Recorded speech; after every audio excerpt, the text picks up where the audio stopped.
ಶಾಲೆಗೆ ಆಗಮಿಸಿರುವಂಥ ಅಧ್ಯಕ್ಷರೇ, ಅತಿಥಿಗಳೇ ಹಾಗೂ ನನ್ನ ಸಹಪಾಠಿಗಳೇ, ನನ್ನ ಮುದ್ದು ಮಕ್ಕಳೇ, ಅಣ್ಣ ತಮ್ಮಂದಿರೇ, ಅಕ್ಕ ತಂಗಿಯರೇ, ಇವತ್ತಿನ ದಿವಸ ನಾವು ಇಲ್ಲಿ ಸೇರಿದ ಕಾರಣ ಏನೆಂದರೆ 79ನೇ 15 ಆಗಸ್ಟ್ 1947 ಸ್ವಾತಂತ್ರ್ಯ ದಿನಪತ್ರಿಕೆ ಸೇರಿ ತಮ್ಮ ಗಣರಾಜ್ಯೋತ್ಸವವನ್ನು ಆಚರಿಸುತ್ತೇವೆ. ಎಲ್ಲರಿಗೂ ಗಣರಾಜ್ಯೋತ್ಸವದ ಶುಭಾಶಯಗಳನ್ನು ಹೇಳುತ್ತಾ, ಹಾಗೆ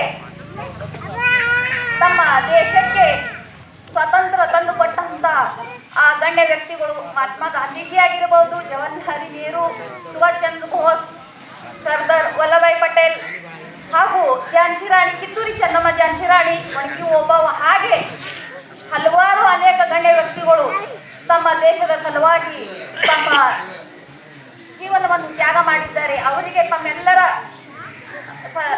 ಎಲ್ಲರಿಂದ ಧನ್ಯವಾದಗಳನ್ನು ಹೇಳ್ತಾ, ಹಾಗೆ ತಮ್ಮ ದೇಶದ ಸ್ವಾತಂತ್ರ್ಯವನ್ನು ಬ್ರಿಟಿಷರ ಆಳ್ವಿಕೆಯಲ್ಲಿದ್ದಾಗ ತಮ್ಮ ದೇಶದ ಸಲುವಾಗಿ ಎಷ್ಟೊಂದು ಕಷ್ಟಪಟ್ಟು ತಮಗೆ ಸ್ವಾತಂತ್ರ್ಯವನ್ನು ತಂದುಕೊಟ್ಟಂತ ಎಲ್ಲ ವೇದರಂತೆ ತಾವು ಕೂಡ ಒಬ್ಬರಲ್ಲಿ ಆಗಬೇಕು. ತಮ್ಮ ದೇಶದ ಸಲುವಾಗಿ ತಾವು ಸತ್ಯದಂತೆ ನಡೆಯಬೇಕು ಹಾಗೂ ತಮ್ಮ ದೇಶದ ಸಲುವಾಗಿ ಏನಾದರೂ ತಾವು ಕೂಡ ಕೀರ್ತಿಯನ್ನು ಮಾಡಬೇಕೆಂದು ತಮ್ಮಲ್ಲಿ ಕೇಳುತ್ತೇನೆ.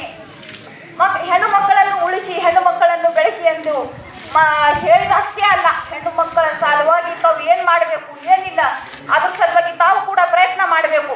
ಎಷ್ಟೋ ಜಾತಿಯಲ್ಲಿ ಹೆಣ್ಣು ಮಕ್ಕಳ ಮೇಲೆ ಅತ್ಯಾಚಾರ ನಡೀತಿರೋ ತಾವು ಪ್ರತಿಯೊಬ್ಬರು ತಮ್ಮದು ನೆನಪಿನಲ್ಲಿ ತಗೊಂಡು ಅದು ಏನಾದರೂ ತಮ್ಮ ಕೈಲಿ ಏನಾದ್ರೆ ಹೆಲ್ಪಿಂಗ್ ಆಗಿತ್ತಂದ್ರೆ ಅದ್ರ ಸಲುವಾಗಿ ತಾವು ಕೂಡ ಒಳ್ಳೆಯ ಕೆಲಸ ಮಾಡಬೇಕು. ಹಾಗೆ ತಮ್ಮ ಶಾಲೆಯಲ್ಲಿ ತಮ್ಮ ಶಿಕ್ಷಕರು ತಾವು ಹೇಗೆ ಹೇಳ್ತಾರೆ ಹಾಗೆ ತಮ್ಮ ಮಕ್ಕಳು ಅದರಂತೆ ಒಳ್ಳೆಯ ರೀತಿಯಾಗಿ ಅಭ್ಯಾಸ ಮಾಡಬೇಕು. ಅಭ್ಯಾಸ ಮಾಡಿ ಒಳ್ಳೆಯ ಥರ ತಾವು ಕೂಡ ಮುಂದೆ ಎಲ್ಲಾದರೂ ಒಳ್ಳೆಯ ಥರ ತಾವು ಸರ್ವಿಸ್ ಸೇರಿ ಗಣ್ಯ ವ್ಯಕ್ತಿಗಳ ಹಾಗೆ ತಮ್ಮ ಶಾಲೆಯ ತಮ್ಮ ಊರಿನ ಕೀರ್ತಿಯನ್ನು ತರಬೇಕೆಂದು ತಮ್ಮಲ್ಲಿ ಮನವಿಯಿಂದ ಕೇಳಿಕೊಳ್ಳುತ್ತೇನೆ. ಅದರಂತೆ ನನಗೆ ಈ ಸಂದರ್ಭದಲ್ಲಿ 2 ಮಾತನಾಡಲು ಅವಕಾಶ ಕೊಟ್ಟಂತ ಎಲ್ಲರಿಗೂ ನನ್ನ ಧನ್ಯವಾದಗಳು. Thank you.